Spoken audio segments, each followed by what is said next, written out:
Ang debosyon mula sa Kasama ni Jesus ngayong araw ng Sabado, ika-11 ng Oktubre, taong 2025 ay pinamagatang Pagmimisyonan ng Diyos mula sa panulat ni Ginang Tarling Flake ng Illinois, USA. Atin pong basahin ang Santiago, Kapitulo 2, talata 14 hanggang 17, at ang atin pong refleksyon ay sa Mateo, Kapitulo 28, talata 11 na ganito ang sinasabi: "Kaya't humayo kayo, gawin ninyong alagad ko ang mga tao sa lahat ng mga bansa, bautismuhan ninyo sila sa pangalan ng Ama at ng Anak at ng Espiritu Santo."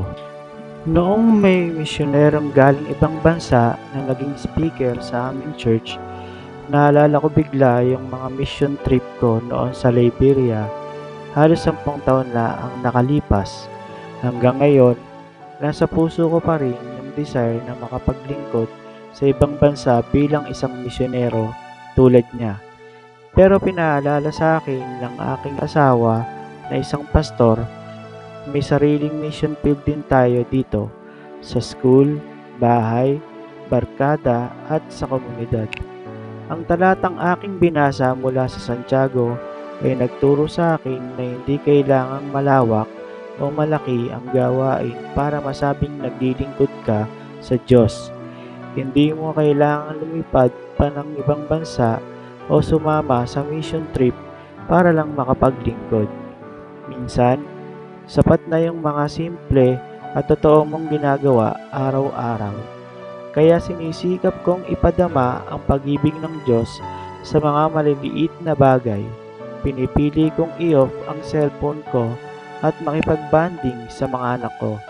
Binibisita ko ang aking matandang kapitbahay kahit marami akong gawain, at ginagamit ko ang talent ko sa music sa aming simbahan.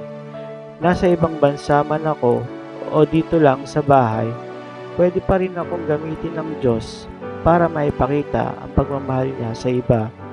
Oo, baka makabalik ako sa Liberia balang araw, pero habang nandito ako, masaya akong maglilingkod kung saan man niya ako inilagay.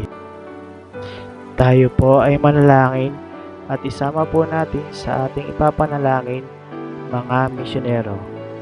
Panginoon, turuan mo po kaming makita ang bawat araw bilang pagkakataon para maglingkod at magmahal. Gamitin mo kami saan man kami naroroon. Sa pangalan ni Jesus, Amen. Ang atin pong isipin ngayong araw, maaaring magamit ng Diyos ang aking buhay nasaan man ako. Muli, magandang umaga po sa ating lahat. Naway patuloy tayong lumakad na kasama si Jesus.